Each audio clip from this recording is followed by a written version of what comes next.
بسم اللہ الرحمن الرحیم۔ السلام علیکم ورحمۃ اللہ وبرکاتہ۔ رسول اللہ صلی اللہ علیہ وآلہ وسلم نے رب کریم کے ارشادات بیان فرماتے ہیں، جن میں ہے کہ میرے بندو، تم دن رات گناہ کرتے ہو اور میں ہی سب کے سب گناہ معاف کرتا ہوں۔ تم مجھ سے مغفرت مانگو، میں تمہارے گناہ معاف کروں گا۔ بحوالہ صحیح مسلم، حدیث نمبر 6572۔ کثرت سے استغفار کیا کریں۔ رسول اللہ صلی اللہ علیہ وآلہ وسلم نے ارشاد فرمایا، مبارکبادی ہے اس شخص کے لیے جو اپنے صحیفہ نامہ اعمال میں کثرت سے استغفار پائے۔ بحوالہ سنن ابن ماجہ، حدیث نمبر 3818۔ استغفر اللہ و اتوب الیہ، میں اللہ سے بخشش مانگتا ہوں اور اس کے حضور توبہ کرتا ہوں، گناہ یوں بھی مٹ جاتے ہیں۔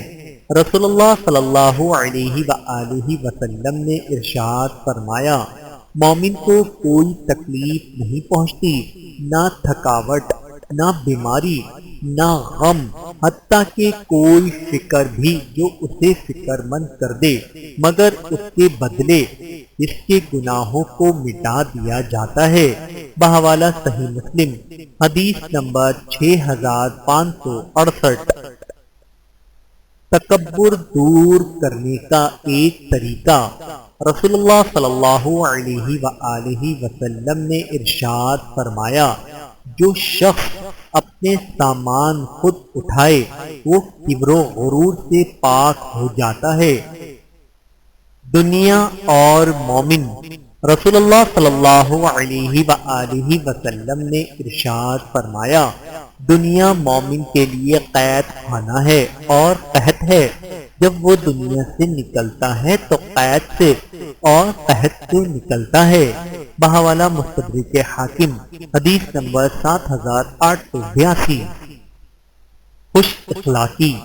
رسول اللہ صلی اللہ علیہ وآلہ وسلم نے ارشاد فرمایا، تم میں سب سے بہتر وہ شخص ہے جس کے اخلاق سب سے اچھے ہوں۔ بحوالہ صحیح بخاری، حدیث نمبر 3559۔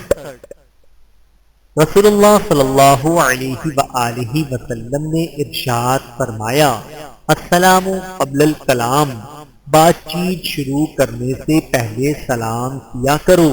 بحوالہ سنن ترمذی، حدیث نمبر 2699۔ ماتحتوں کے ساتھ درگزر۔ ایک شخص رسول اللہ صلی اللہ علیہ وآلہ وسلم کے پاس آیا اور عرض کیا، اللہ کے رسول، ہم خادم کو کتنی بار معاف کریں؟ آپ چپ رہے۔ پھر اس نے اپنی بات دہرائی، آپ پھر خاموش رہے۔ تیسری بار جب اس نے اپنی بات دہرائی تو آپ صلی اللہ علیہ وآلہ وسلم نے فرمایا، ہر دن 70 بار اسے معاف کرو۔ بحوالہ سنن ابی داؤد، حدیث نمبر 5164۔ دھوکے باز کا انجام۔ رسول اللہ صلی اللہ علیہ وآلہ وسلم نے ارشاد فرمایا، ہر دھوکہ دینے والے کے لیے قیامت کے دن ایک جھنڈا ہوگا جس کے ذریعے وہ پہچانا جائے گا۔ بحوالہ صحیح بخاری، حدیث نمبر 6966۔ جب حیا نہ ہو تو جو چاہو کرو۔ نبی کریم صلی اللہ علیہ وآلہ وسلم نے ارشاد فرمایا، اگلے پیغمبروں کا کلام جو لوگوں کو ملا اس میں یہ بھی ہے، جب شرم ہی نہ رہی تو پھر جو جی چاہے وہ کرے۔ بحوالہ صحیح بخاری، حدیث نمبر 6120۔ نظر بد کا لگنا ثابت شدہ ہے۔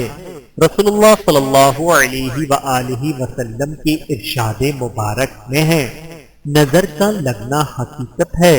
بحوالہ سنن ابن ماجہ، صحیح بخاری، صحیح مسلم۔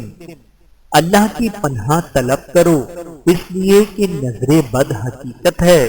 بحوالہ سنن ابن ماجہ حدیث نمبر 3508۔ استغفر اللہ و اتوب الیہ، میں اللہ سے بخشش مانگتا ہوں اور اس کے حضور توبہ کرتا ہوں۔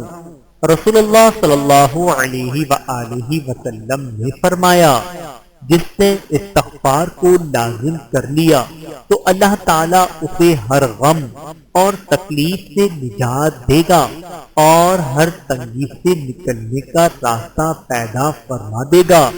اسے ایسی جگہ سے رزق عطا فرمائے گا جہاں سے اسے وہم و گمان بھی نہ ہوگا۔